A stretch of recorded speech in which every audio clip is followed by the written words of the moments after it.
Y regresamos a la lectura del libro de Jonás. Vamos al capítulo número 4. Voy a empezar la lectura en el versículo 6. Este es el último capítulo. Y hemos visto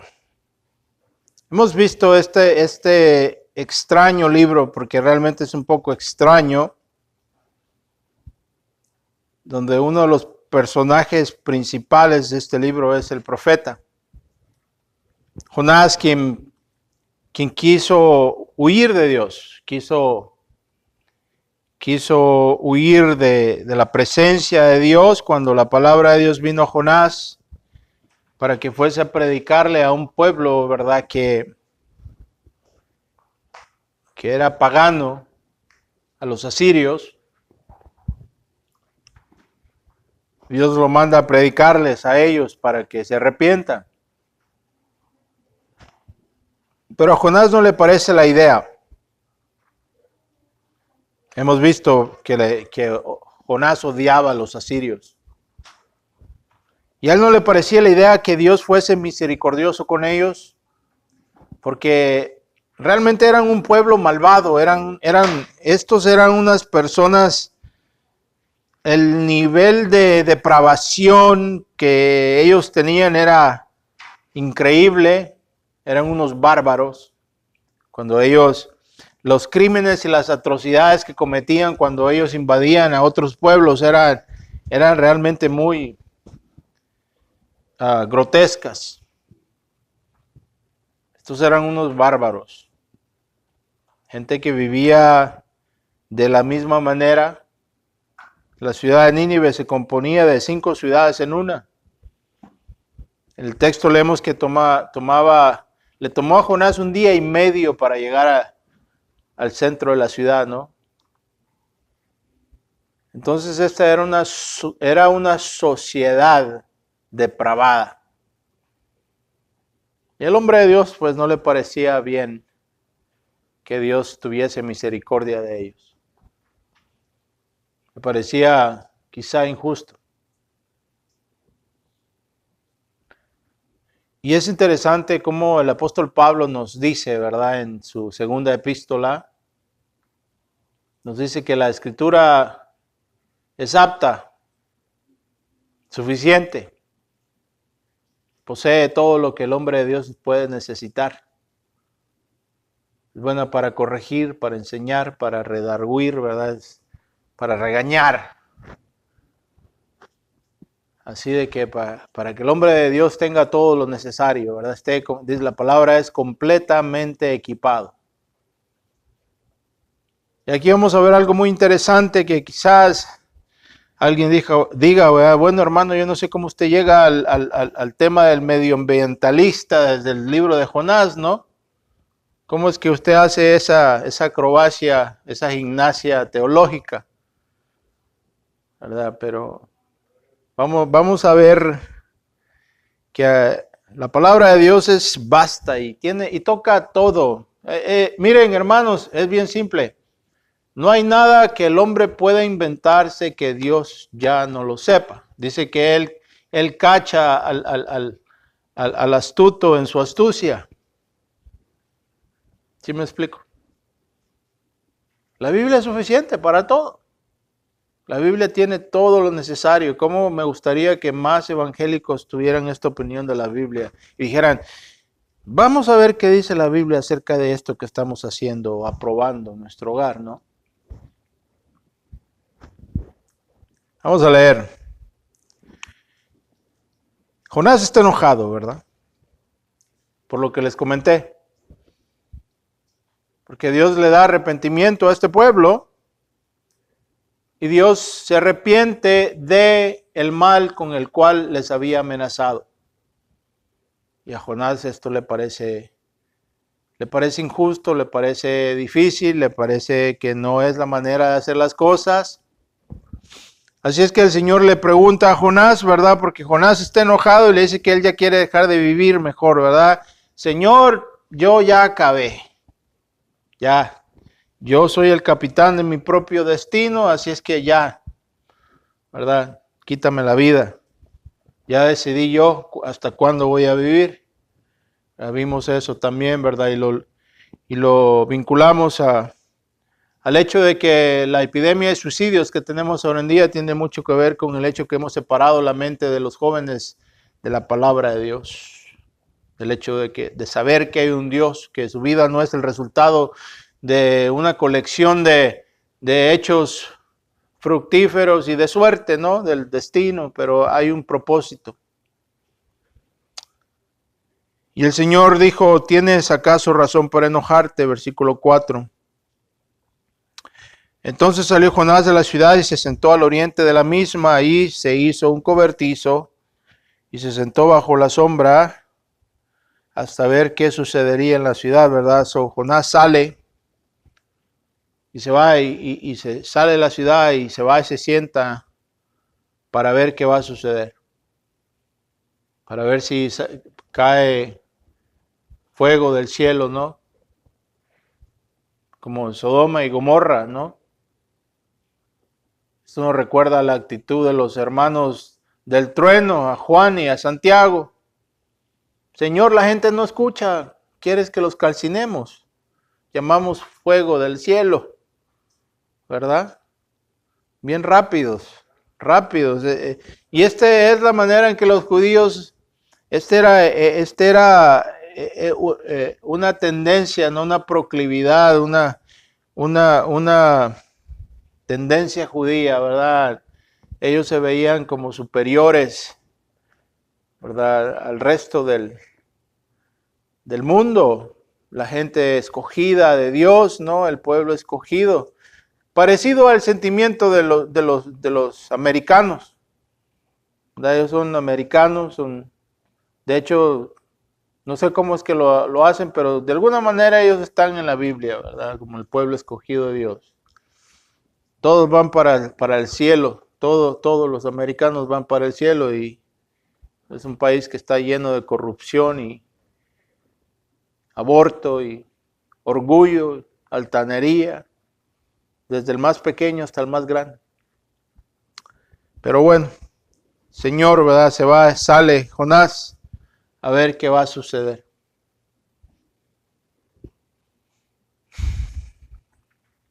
Dice,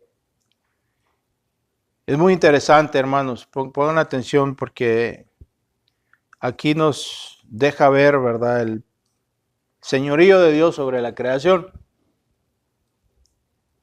Y el Señor Dios dispuso a una planta, ¿verdad? Es decir, Dios dijo, bueno, planta, levántate, ¿verdad? ¿Quién puede decir eso? Pasamos por esto tan rápido, ¿verdad? Porque esperamos que Dios haga estas cosas, ¿no? Pero no nos damos cuenta que en hacerlas vemos que incluso la molécula más pequeña de nuestro cuerpo está bajo el dominio y señorío de Dios, ¿no? Es bueno saber eso, especialmente cuando somos afligidos por enfermedades. Y el Señor dispuso que una planta creciera sobre Jonás para que le hiciera sombra sobre su cabeza y lo librara de su incomodidad, ¿verdad? La planta, escuchen bien, hermanos, es bien interesante. La planta iba a servir al hombre. ¿Me entienden? ¿Por qué? Porque hay un principio aquí que es al que espero poder llegar y es este, que el hombre es especial. Y eso no tiene que ver con nacionalidad, con grupo étnico, color de piel o la forma de nuestros ojos. Eso tiene todo que ver con el hecho de que todo hombre ha sido hecho por la mano de Dios y puesto aparte por Dios para ser el que lleva lo que llamaron los reformadores Emao Dei, que quiere decir la imagen de Dios. Esto separa al hombre del resto de los animales. Eso es una de las cosas que incluso los fundadores de este país, los Estados Unidos, trataron de convocar en su declaración.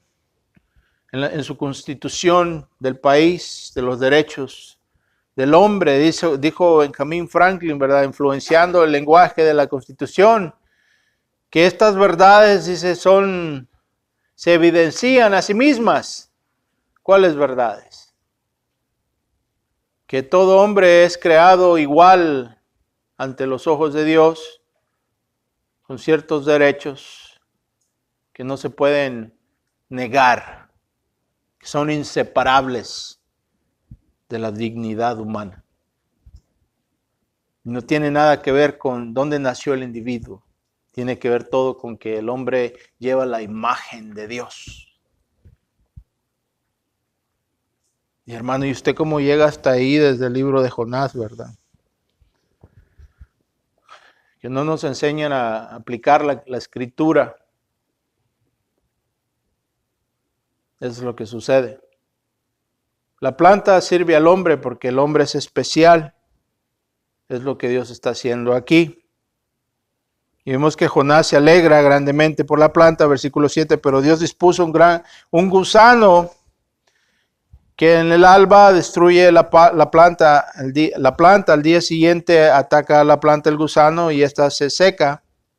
Versículo 8, y sucedió que al salir el sol dispuso Dios un sofocante viento solano, ¿verdad? De cómo dice la narrativa, ¿no? Dios dispone. Hasta como Dios, bueno, tenemos un termostato aquí, uno dice, yo lo quiero a 76, hermano, el aire, ¿verdad?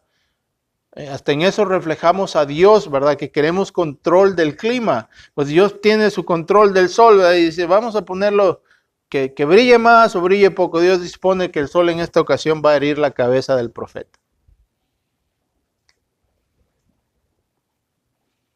Y el sol hirió la cabeza de Jonás y él desfallecía y deseaba con toda su alma morir, diciendo, mejor me es la muerte que la vida, ¿verdad? Qué rebelión de hombre, ¿no? Entonces Dios dijo a Jonás, ¿tienes acaso razón para enojarte? Le vuelve a preguntar, ¿no? ¿Tienes acaso razón para enojarte por causa de la planta? Y él respondió, tengo razón para enojarme hasta la muerte, dice. Jonás estaba enojado porque la planta se había secado. Estaba ofendido porque Dios había secado la planta. Pobrecita la planta, ¿no? Jonás tuvo compasión de la planta, ese es el punto. Tuvo compasión de la planta. Y tanto fue su indignación que deseaba hasta del coraje que Jonás tenía que hasta morirse quería, ¿no? Porque pues no le podía pegar a Dios. Así que tanto era su enojo y su frustración que él quería la muerte. Ya, o sea, ¿sí entienden? Dice la palabra de Dios, es bien interesante que aquellos que le odian aman la muerte, buscan la muerte. En la palabra se nos dice que cuando ven al Cristo resucitado, vivo y reencarnado y en toda su esplendor y gloria bajar y descender, van a querer que la muerte los abrace y la muerte huirá de ellos. ¿Verdad? Es lo que estamos viendo aquí. El profeta está indignado porque la planta, pobrecita la planta.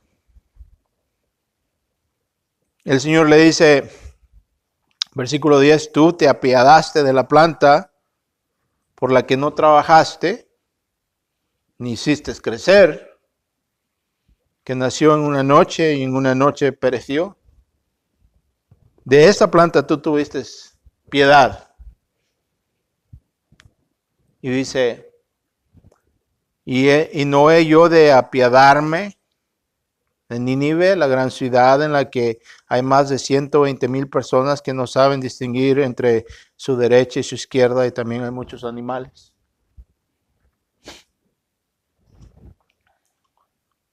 Vamos a orar.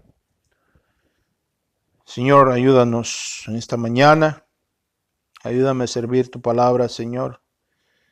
Ayúdame a cumplir mi propósito. Exponer tu palabra y vivir para lo que me has creado, Dios. Amén.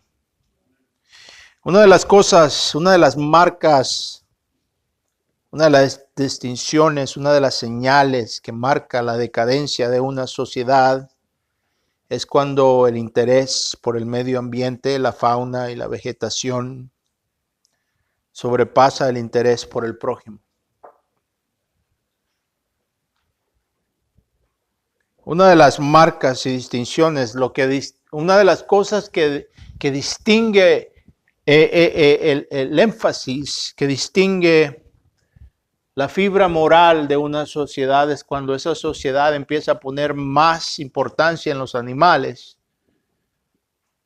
en la fauna, en la vegetación, en el medio ambiente, que lo que hace por el hombre.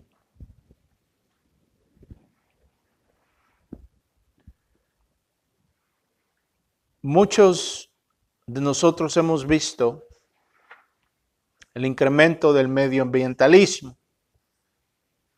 Y esto es una religión, no es simplemente un movimiento o una teoría, porque se defiende con fervor religioso.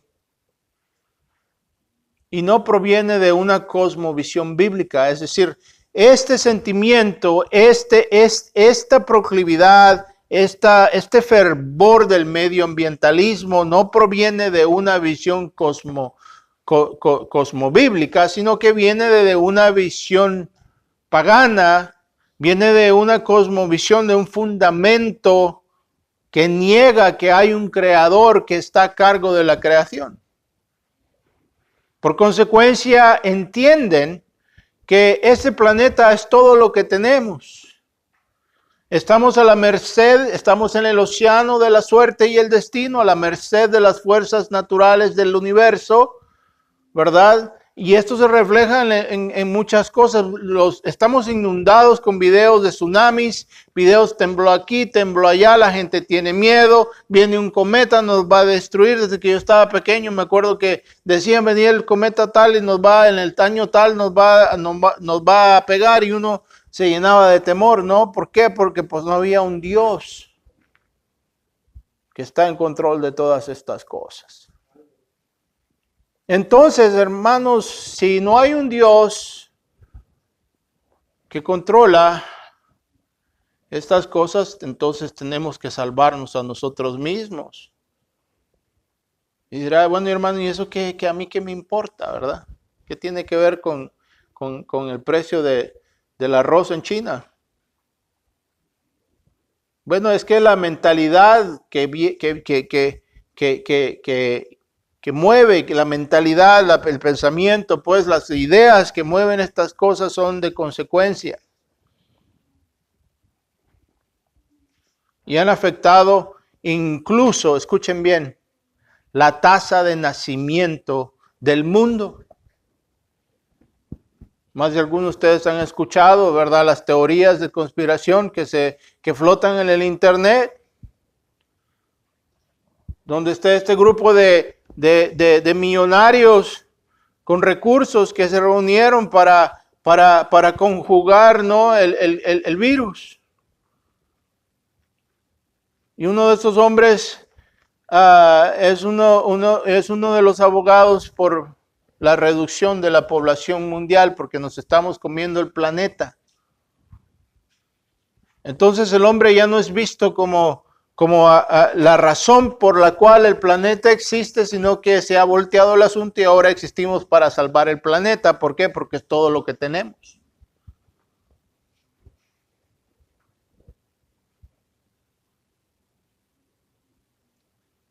Y esto surge y fluye del negamiento, el descuido del hecho que el hombre ha sido creado por Dios a su imagen y semejanza, y por eso es el cenit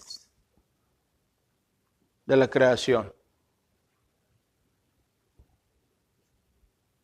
Y es por eso que en países como El Salvador ahora se le da más valor a la vida de una iguana, un garrobo, un perro, que la vida de un ser humano.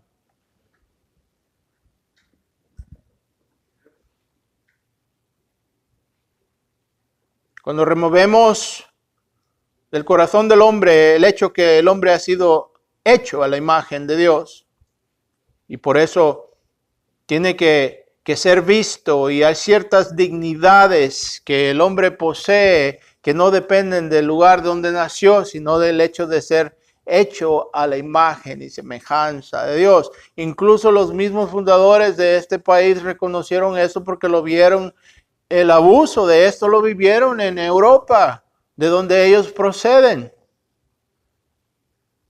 donde el rey era la ley. Y hacía como él quería y les negaba el derecho al proceso legal. Es interesante cómo existe esa proclividad, ¿no?, en este país a olvidar eso. Que no se le puede negar a una persona el derecho a un proceso legal. Hermano, usted cómo llega desde Jonás al proceso legal en los Estados Unidos, ¿no? Está ahí.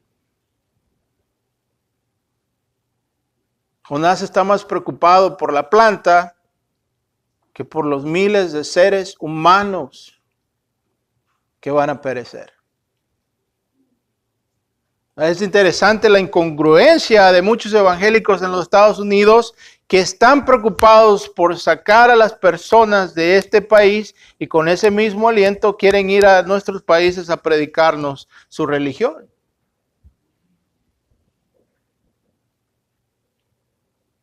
Es bien interesante. Ahora es importante entender que, hermanos, hay leyes que tenemos que Dios quiere que obedezcamos. Así es que lo que vemos aquí es dos extremos, dos patas que cojean. Porque en un lado tenemos el materialismo que nos mueve a venir a un lugar y a quebrantar las leyes del país, porque queremos el sueño americano. Y lo que queremos decir realmente es que queremos el iPhone 16, ¿verdad? Es lo que queremos decir. Por el otro lado, la tendencia a olvidar que el hombre está hecho a la imagen de Dios. No hay discernimiento en la tierra. Pero por lo menos para el pueblo cristiano, esto no debe de ser así. ¿Cuál es el principio que nos vincula al texto? Es el hecho que cuando removemos nuestro pensamiento del esquema bíblico, Dios está interesado en salvar al hombre, porque ama al hombre, porque el hombre es su suprema creación. Dios creó al hombre. El catecismo bautista nos dice que nosotros fuimos creados para glorificar a Dios, para tener una relación con Dios y disfrutar de Dios para siempre. Pero el profeta, él está preocupado más por la planta que por las almas que se van a perder. Pero esto no viene de una visión bíblica, no viene de una cosmovisión bíblica. El mundo no se va a acabar por el ambientalismo, por el global warming, por el calentamiento de la tierra. No va a ser un asteroide que nos va a destruir. Va a ser la ira de Dios. Pero mientras tanto, esto es lo que la palabra nos dice. Por ejemplo, en Génesis nos dice claramente la palabra, nos dice la palabra de Dios: y ciertamente pediré cuenta de la sangre de vuestras vidas, de todo animal la derramaré, y de todo hombre, del hermano de todo hombre derramaré la vida del hombre. El que derrame sangre de hombre, por el hombre su sangre será derramada, porque a imagen de Dios hizo él al hombre. Estas son las palabras de Dios a Noé. También Dios le dijo que mientras la tierra esté, habrá tiempo de siega, tiempo de plantar, habrá verano, habrá invierno, habrá primavera. mientras Dios quiera, esta tierra continuará. Y es dada al hombre para que nosotros ejerzamos, ¿cuál es la palabra? Stewardship, mayordomía sobre la creación. Eso no quiere decir que vamos a deliberadamente contaminar o destruir la tierra, pero que existe una responsabilidad, pero nunca vamos a sobreponer el valor del ser humano sobre la creación, bajo la creación. Es decir, no vamos a poner a los animales. Es interesante, y voy a terminar aquí porque ya no nos queda tiempo, pero es interesante que en este país te pueden meter preso si le haces a un huevo de una águila real, si le haces a un huevo de una águila real lo que los aborcionistas han hecho en el vientre de muchas madres.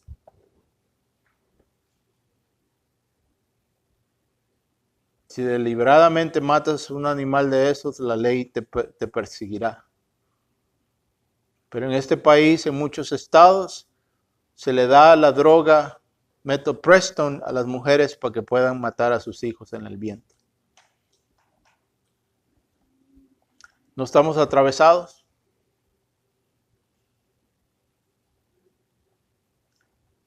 Vamos a continuar, si el Señor lo permite.